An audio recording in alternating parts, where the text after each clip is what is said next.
the Boafeng UV-3R disassembly video. I'm a new ham and I just decided that I was going to use this inexpensive HT as a way to learn more about the radios and the way they work. For $40–50, I decided if I destroyed it, it wouldn't be the end of the world and just be a good way for me to immerse myself into a single rig and see what I could learn. So I started taking this thing apart, and I'll show you what I know at this point.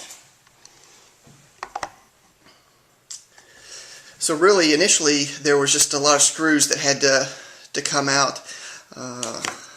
On the back here, you can see the notch. That was the first screw there that would be with the belt clip. Took that one out, and then lower down there were a couple of screws here to come out and disconnect it from the case. And then on this side, there's some screw holes here on the side, a little bit hard to see, but took those 4 screws out hoping I could take this circuit board off, and so far that's not been the case. Did pull out some of the components. The knob on the top comes off. There's a screw that sits in the bottom of that you just take out. Some of the plastic covers from the sides, the other buttons, and on the top around the antenna mount, there's the little gasket here, and then a brass ring, looks like. Obviously some of the screws. There was this little piece that sits there with the belt clip, and I thought if I left that out I might be able to use my Yaesu knockoff AA battery case without having to notch it like the original case is.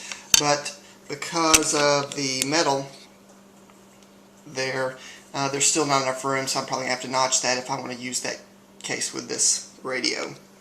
Obviously lots of little screws. Took the speaker off.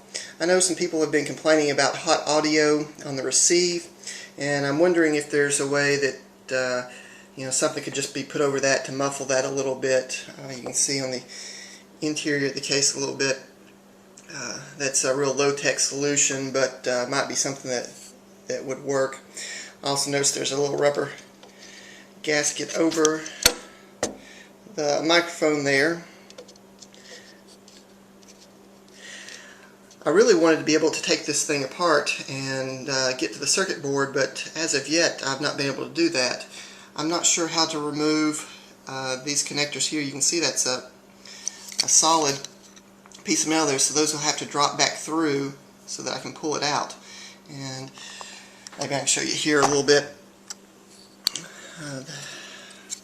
I can lift this up, but I can't pull it out, so it's hung up on something in there, and I really didn't want to force it. I said that I wasn't too worried about ruining an inexpensive radio, but I don't want to be stupid about it either. So if anybody knows what the next step is to pulling that out, I'm not sure if there's a way to unscrew the knob here or the antenna connector, but that's kind of where I'm stuck. So that's really where I am on this thing. I've not done much more than take a bunch of screws out, but it's just a way to learn a little bit more about the radio, and hope somebody can help me out and maybe I can go a little bit further. Thanks, bye.